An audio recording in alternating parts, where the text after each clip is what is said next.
The Grimm Fairytales CH1 The Golden Bird. A certain king had a beautiful garden, and in the garden stood a tree which bore golden apples. These apples were always counted, and about the time when they began to grow ripe, it was found that every night one of these was gone. The king became very angry at this and ordered the gardener to keep watch all night under the tree. The gardener sent his oldest son to watch, but about 12 o'clock he fell asleep, and in the morning another one of the apples was gone. Then the second son was soon ordered to watch, and at midnight he too fell asleep, and in the morning another apple was missing. The third son offered to keep watch, but the gardener at first would not let him, for fear some harm should come to him. However, at last he consented, and the young man laid himself under the tree to watch. As the clock struck 12, he heard a rustling noise in the air, and a bird came flying through that was pure gold.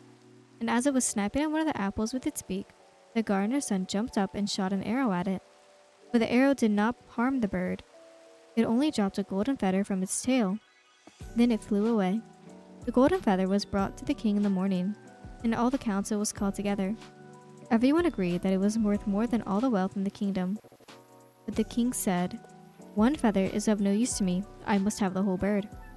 Then the gardener's eldest son set out and thought to find the golden bird very easily. When he had gone but a little way, he came to a wood. By the side of the wood, he saw a fox sitting. So he took his bow and made ready to shoot at it. And the fox said, "Do not shoot me, for I will give you good counsel. And I know what your business is, and that you want to find the golden bird. You will reach the village in the evening. And when you get there, you will see two inns opposite of each other, one of which is very pleasant and beautiful to look at. Go not in there, but rest in the other, though it may appear to you to be very poor and mean." But the son thought to himself, "What can such a beast know about the matter?" So he shot his arrow at the fox, but he missed, and it set up its tail above its back and ran into the wood. Then he went his way, and in the evening came to a village where the two inns were. And in one of these, people were singing, dancing, and feasting, but the other looked very dirty and poor. "I should be very silly," he said, "if I went to the shabby house and left this charming place." So he went into the smart house and ate and drank at his ease, forgot the bird and his country too. Time passed on, and as the eldest son did not come back, and no tidings were heard of him, the second son set out, and the same advice happened to him. He met the fox, who gave him the good advice. When we came to the two inns, his eldest brother was standing there at the window where the merrymaking was, and called to him to come in, and he could not withstand the temptations, but went in and forgot the golden bird and his country in the same manner. Time passed on again, and the youngest son too wished to set out to the wide world to seek for the golden bird.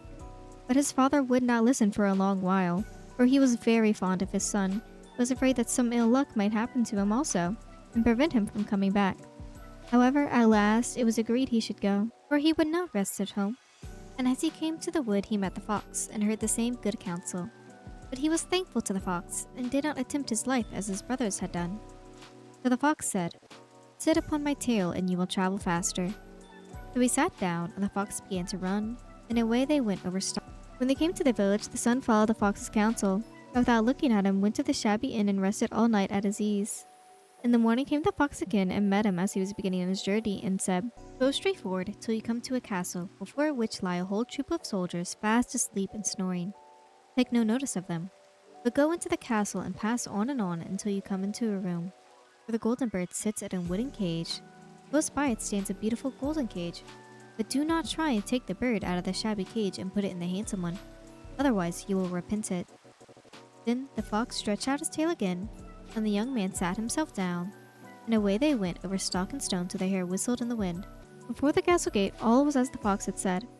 So the son went in and found the chamber where the golden bird hung in a wooden cage, and below it stood the golden cage, and the 3 golden apples that had been lost were lying close to it. Then he thought to himself, "It would be a very droll thing to bring such a fine bird in the shabby cage." So he opened the door and took hold of the bird and put it in the golden cage. But the bird set up such a loud scream that all the soldiers awoke, and they took him prisoner and carried him away before the king. The next morning the court sat to judge him, and when all was heard, it sentenced him to die, unless he should bring the king the golden horse which could run as swiftly as the wind, and if he did this, he was to have the golden bird given to him for his own. So he set out once more on his journey, sighing and in great despair, when on a sudden his friend the fox met him and said, You see now what has happened on account of you not listening to my counsel? I will still, however, tell you how to find the golden horse, if you will do as I bid you. You must go on straight until you come across the castle where the horse stands in a stall. By his side will lie the groom fast asleep and snoring.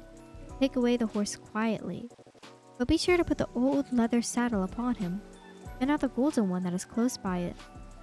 Then the son sat down on the fox's tail, and away they went over stock and stone till the hair whistled in the wind. All went right, and the groom lay snoring with his hand upon the golden saddle. But when the son looked at the horse, he thought it a great pity to put the leather saddle upon it. I will give him a good one, he said. I am sure he deserves it. As he took up the golden saddle, the groom awoke and cried out so loud that all the guards ran in and took him prisoner. And in the morning he was again brought before the court to be judged, and then sentenced to death. But it was agreed that, if he could bring thither the beautiful princess, he should live, and have the bird and the horse given to him for his own. Then he went his way very sorrowful, for the old fox came and said, Why did you not listen to me? If you had, you have carried away both the bird and the horse. Yet I will once more give you counsel. Go straight on, and in the evening you will arrive at a castle. At 12 o'clock at night the princess goes to the bathing house. Go up to her and give her a kiss, and she will let you lead her away. But take care you do not suffer her to go and take leave of her father and mother. Then the fox stretched out his tail, and so away they went over the stock and stone till the hare whistled again. As they came to the castle, all was as the fox had said. And at 12 o'clock the young man met the princess going to the bathhouse and gave her a kiss. She agreed to run away with him, but begged with many tears that he would let her take leave of her father. At first he refused, but she wept more and more and fell at his feet, till at last he consented. But the moment she came to her father's house, the guards awoke, and he was taken prisoner again. Then he was brought before the king, and the king said, You shall never have my daughter, unless in 8 days you dig away the hill that stops the view from my window. Now this hill was so big that the whole world could not take it away. And when he had worked for 7 days, and had done very little, the fox came and said, Lie down and go to sleep. I will work for you. And in the morning he awoke, and the hill was gone. So he went merrily to the king, and told him that now it was removed, he must give him the princess. Then the king was obliged to keep his word, and away went the young man and the princess. And the fox came to him and said, We will have all three, the princess, the horse, and the bird. Ah, said the young man, that would be a great thing, but how can you contrive it? If you will only listen, said the fox, it can be done. When you come to the king and he asks for the beautiful princess, you must say, Here she is. Then he will be very joyful, and you will mount the golden horse that they are to give you, and put out your hand to take leave of them. But shake the hands with the princess last, then lift her quickly onto the horse behind you, clap your spurs to his side, and gallop away as fast as you can. All went right. Then the fox said, When you come to the castle where the bird is, I will stay with the princess at the door, and you will ride in and speak to the king. And when he sees that it is the right horse, he will bring out the bird. But you must sit still and say that you want to look at it, to see whether it is the true golden bird. And when you get it into your hand, ride away. This too happened as the fox said. They carried off the bird, the princess mounted again, and they rode on to the great wood. Then the fox came and said, Pray kill me and cut off my head and feet. The young man refused to do it. So the fox said, I will at any rate give you good counsel. Beware of 2 things. Ransom no one from the gallows, and sit down by the side of no river. Then away he went. Well, thought the young man, it is no hard matter to keep that advice. He rode on with the princess till at last he came to the village where he left his 2 brothers. And there he heard a great noise and uproar, and when he had asked what was the matter, the people said, 2 men are going to be hanged. As he came nearer, he saw that the 2 men were his brothers who had turned robbers. So he said, Cannot they be any way saved? But the people said no, unless he would bestow all his money upon the rascals and buy their liberty. Then he did not stay to think upon the matter, but paid what was asked, and his brothers were given up, and went on with him towards their home. And as they came to the wood where the fox first met them, it was so cool and pleasant that the 2 brothers said, Let us sit down by the side of the river and rest a while, to eat and drink. So he said yes, and forgot the fox's counsel, and sat down on the side of the river.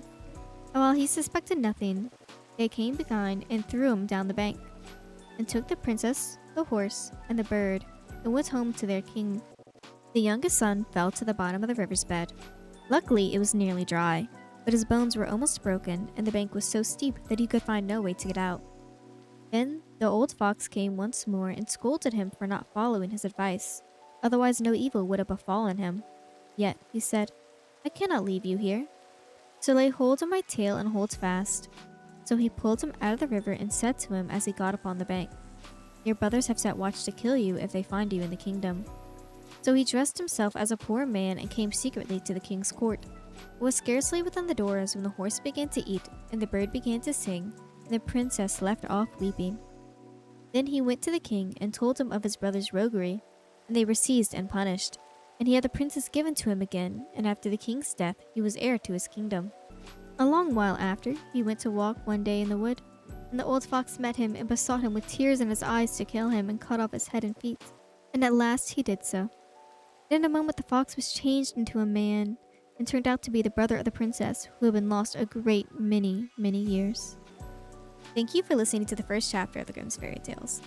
If you enjoyed the story, I would really recommend that you leave a like and maybe even a subscribe.